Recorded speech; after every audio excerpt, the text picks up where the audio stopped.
speaking of podcasts that are not really flying, have you guys had the chance to watch Michelle Obama? Hopefully, probably not.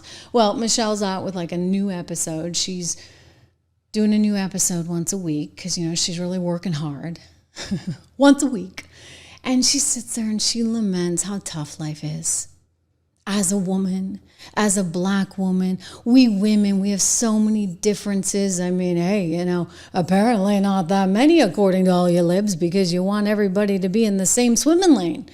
Anyway, she sat down with the former Seinfeld actress, Julia Louis-Dreyfus, a very big lib herself, and they started lamenting how tough women have it. It's all coming, of course, as the divorce rumors heat up. We're going to get to that because Jennifer Aniston is out with some new comments on her love life. She's been speculated to be taken up with Barry. I know you guys don't really believe that. I'm not sure if I believe it either, you know, for a whole variety of reasons. But nonetheless, here is Michelle lamenting the life of an American woman with Julia Louis-Dreyfus. Yeah, women, we have so many landmines and barriers and don'ts and limitations. It's, you know, I mean, Craig, you're the guy at the table, but I think it's important for all guys listening, especially men raising daughters, to realize that difference, you know, and that thing that inadvertently, as you are loving and raising these beautiful girls, there are so many rules that make us small. Baked in without our knowing it, you know? Yeah. And I wish I could, I mean, I remember people saying, oh, well, she's a female doctor. Mm-hmm. Yeah. As opposed to just, she's a doctor. So it's sort of funny how, like, they now want us to think about the differences between women and men, while simultaneously not recognizing the differences. Like, women have it so hard, okay, and yet you don't think you guys are contributing to that at all? Like when you have Riley Gaines having to go up against somebody who was born a biological man? I'm just saying, like, you don't think that you're contributing to more challenges that women have? Anyway, you know, Michelle's got her share of challenges, believe me. A lot of challenges. And one of them might just be her marriage right about now. So Michelle Obama commented on this podcast earlier that she had to skip the Trump inauguration because she just didn't feel like going. She never really explained why she did not go to Jimmy Carter's funeral, though. I never got that one because, you know, he was like the Democrats' messiah. I mean, they loved Jimmy Carter. It was Jimmy Carter who said that Donald Trump didn't win the election because the election was stolen by the Russians. Remember that? Oh, with John McEacham I mean, that was one for the history books. So you'd think that she'd have some level of respect for Jimmy Carter and would have gone to his funeral. I get that she doesn't like Trump, and she just said, you know, I'm just going to skip it. And then as soon as I skipped it, everybody said my marriage was falling apart. All right, maybe you're just like kind of not a nice person and you just figure I'm going to skip it because I don't like Trump.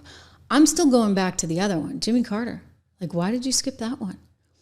Allegedly, she was on vacation at the time, so she couldn't go. I mean, at the time, I actually thought maybe she's ill. Maybe she's actually really, really ill. And it turned out she's not. So again, I'm like, why would she skip this? I don't have any other reason other than, well, two things. One, the marriage is falling apart and she can't stand to be around Barry at any time of the day or night. Or two, she is just an incredibly selfish person that doesn't feel any sense of duty to her country that she was first lady of for 8 years. She seems to almost kind of resent that she had to do anything as first lady. Yeah, she said on her podcast, you know, like sometimes you just don't feel like doing stuff, so you just don't do it. You know, hey, maybe I don't feel like getting out of bed and taking the kids to school in the morning, but guess what? I do it. All right? Like, sometimes you just do things because it's your job. You don't feel like taking the garbage out at night, but guess what? You do it. Michelle, we all have responsibilities in life. You can't just say, I'm going to get on my little woman thing and like not actually do what I should do. And guess what? You should have been at Trump's inauguration, sure. But I get it. You hate him. you should have been at Jimmy's funeral. I mean, that was bonkers. So I did think that they might have a little something going on. And then it came out that Jennifer Aniston was allegedly having a thing with Barack Obama. I mean, there are many reasons not to believe that, but who knows? Who knows? Maybe he's classing himself up somehow. Anyway, but whatever you think of Jennifer Aniston, I actually think that's kind of a reach for him. I mean, I still remember her back in the Friends days. Here she is going on her friend Jimmy Kimmel's show trying to say, no, I didn't have it. This was crazy. This is totally untrue. A magazine that came out a couple of weeks ago. Oh, can you hear it? Said the truth about Jen and Barack. So that is that's kind of, that was, of all the calls you get from your publicist where you're just like, oh no, what's it going to be? Or the email saying, some cheesy tabloid is going to make up a story, and then it's that. Yeah. Does your publicist ever go like, is there any truth to this? Or is it... No, that is absolutely untrue. Well, I know it's not true. Yeah. I just don't know if everybody knows. Well, it is untrue. Some people, it is untrue. So the truth about Jen and Barack is that there is no truth. There is no truth. Untrue. You know Barack Obama. I've met him once. Met him once. I know Michelle more than him. What is there a truth about you and Michelle that we should know? That is not true. So, knowing that, Well, whatever it may be, I do think Michelle and Barack are having, I don't know, she's talked about this for years. I mean, she's very open about it, about, how she doesn't really like her husband at times. I mean, it's just, I'll just tell you, Barack, I think you made a mistake. I think you did. Like, you could have done better. It's like when you look at Prince Harry, right? Who made the mistake with Meghan Markle. And you're like, gosh, I get it. You can't pick your family, but you can pick your spouse. And Barack, I'm not sure you picked the best spouse, and maybe it's all coming back to haunt you right now. Anyway, Jennifer Aniston really wants you to know there's no way she's got anything going on with Barack Obama, because she's actually got a whole new hottie that she's being photographed with on vacation. In fact, the lead in the story there in the Daily Mail in the entertainment section is, quote, Jennifer Aniston hard launches hot new lover as intimate snaps on vacation show up with friends emerge. So why does that happen? I'm going to tell you, somebody called Daily Mail and said, take some pictures of Jennifer and her new hot thing on vacation. This stuff doesn't happen in a vacuum. Okay, like somebody wanted this out there. Why did they want it out there? Maybe to deflect away from those other rumors. Just saying. Anyway, it's good to have you all here as we head into the weekend. I am going to be back on the show again live tomorrow.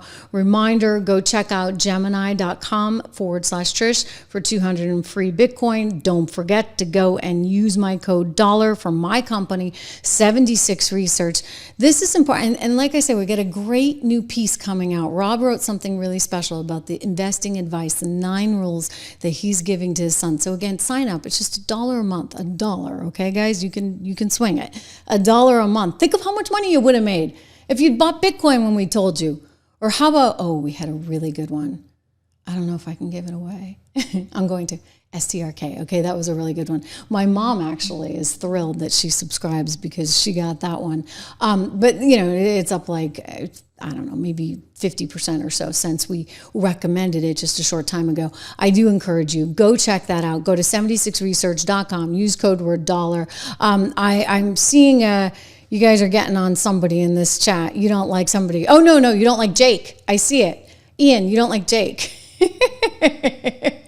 I hear it. Peace of my mind. Quite a show today. I know. It's a long one. We're wrapping it up. Let me know what you think about the Epstein stuff. It's challenging, right? Because we love what this president is doing, and I think he's just terrific for the country. And I understand and empathize with the challenges that Pam has.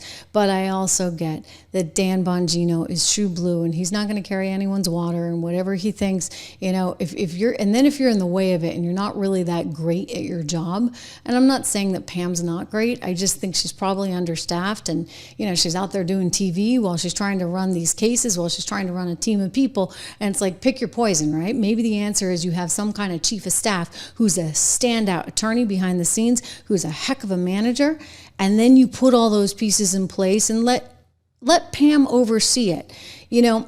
In television, we'd have an executive producer. And so the talent would be kind of the talent, right? And they get out there and they do their thing. And, in the case of Anderson Cooper, he's paid to literally read a teleprompter. But if you've got a good talent, the good talent sets the tone for everything. In the case of this, I'm independent. So I'm EP, I'm talent, I'm graphics. I'm audio.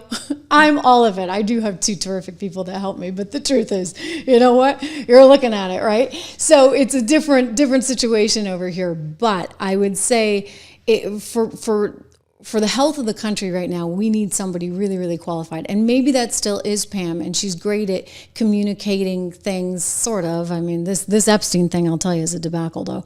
But maybe she's overstaffed. I'm going to try and give her the benefit of the doubt, if you would, because I would like to, I just want this administration to succeed. And I know they can. And I'm pretty darn sure they will. David, thank you so much for the kind. I love all you guys too. We're coming up on 1 million. So if you have not subscribed, make sure that you subscribe. Make sure you subscribe. Tell your friends to subscribe. Get the word out. I'm going to be back here tomorrow because this Epstein story, how do we say, has legs. And I don't think it's over yet. I'm going to continue doing my reporting. But again, my sources are very confident that it's him or her, and Bongino has had it. So think about that. Let me know what you think. Join me here again live tomorrow. See you then.